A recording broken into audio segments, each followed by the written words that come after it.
So when Musa and Harun left, the two of them began to invite them to Allah and tried to bring the children of Israel from Pharaoh's oppression. But Pharaoh mocked the two of them and made fun of what they both brought and reminded Musa that he was the one who took care of Moses in his palace and continued to raise him until when he grew up Moses killed an Egyptian and went on the run. So Prophet Musa Alaihimassalam said, "I have done it, while I was at that time among those who made mistakes. Then I ran away from you when I was afraid of you, then my Lord gave me knowledge and he made me one of the messengers. The good favor that you bestowed on me is, because you have enslaved the children of Israel." Quran Surah Asy Surah verses 20-22. Pharaoh also asked, "Who is the Lord of the worlds?" Musa replied, "God the creator of the heavens and the earth and what is between them, that is your God, if you all, people, believe in him." Pharaoh said to the people around him, "Aren't you listening?" Musa said, "Also, your God and the God of your forefathers." Pharaoh said, "Surely your messenger who was sent to you all is really a madman." Moses said, "God rules over east and west and what is between them, that is your Lord, if you use reason." Pharaoh said, "Indeed, if you worship God besides me, I will make you one of those who are imprisoned." Quran Surah Asy Surah verses 23-29. Then the Prophet Musa offered him proofs justifying his apostleship. So Pharaoh asked to show proof if Musa was right. Prophet Musa also threw his stick and the stick turned into a big snake so that people were shocked and afraid of the snake. Then Moses stretched out his hand to the snake, so the snake turned back into a stick as usual. Then Musa put his hand into the neck of his shirt, then he took it out. Suddenly a shiny white color appeared. The resistance of Prophet Musa Alaihimassalam with witches and the conversion of witches to Islam. When shown the evidence, Pharaoh even accused him of being a magician, then he asked his magicians to gather from all over the place to fight Musa. So the feast day was determined as the day of the performance, which began at duha time in a wide area in front of Pharaoh. Pharaoh also announced the meeting to his people so that they would all be present to witness. The day of the performance arrived, attended by many people. They wanted to see whether Moses won or the magicians. Before Pharaoh came out to meet Musa, he first gathered with the magicians and encouraged them, where if they won, he would give various pleasures in the form of wealth and position. A moment later, Pharaoh came out onto the playing field, while behind him were the magicians. Then he sat in a special place for him accompanied by his servants. Then the magicians stood before the Prophet Musa and Harun. Then Pharaoh raised his hand to announce that the match was ready to begin.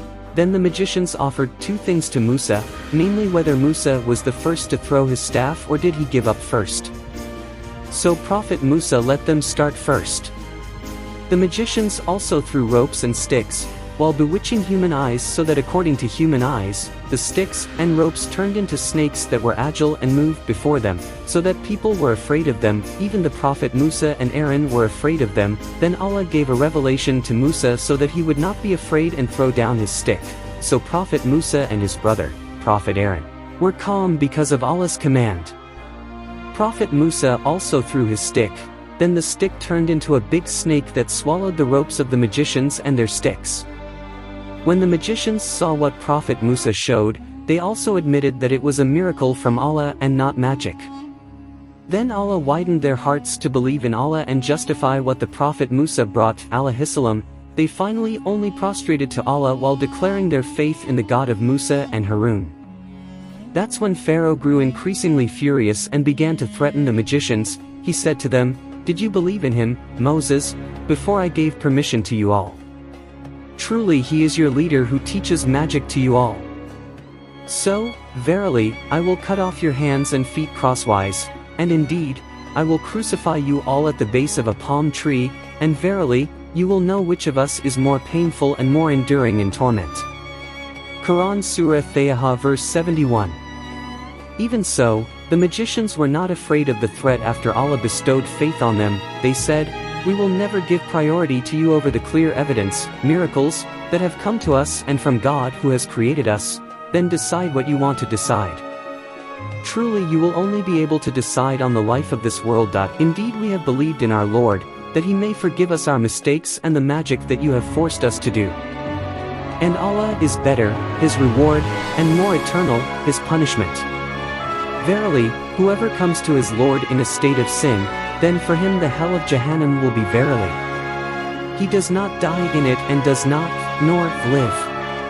And whoever comes to his Lord in a state of faith, and has truly done good deeds, then those are the people who get high, noble, places, i.e. gardens of Adn beneath which rivers flow, they will abide therein. And that is the reward for people who are clean from disbelief and disobedience.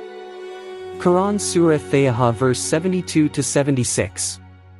Pharaoh's oppression of the children of Israel for the second time. Hearing the words of the magicians, Pharaoh was even more angry, and the misguided people from his people also encouraged Pharaoh to punish Musa and Harun. It was then that Pharaoh issued his decree, namely to kill the children of the believers from among the children of Israel and spare the women. With this decision, Pharaoh managed to frighten the weak of the children of Israel and those who had a disease in their hearts. They did not believe in Musa because they were afraid of his threats. Even those who believed did not fully enter Islam because they were afraid of Pharaoh. When the Prophet Musa Alaihimassalam saw his people feeling very afraid, he said to his people, "Please ask Allah for help and be patient. Verily the earth, this, belongs to Allah. He inherits whom He wills from His servants.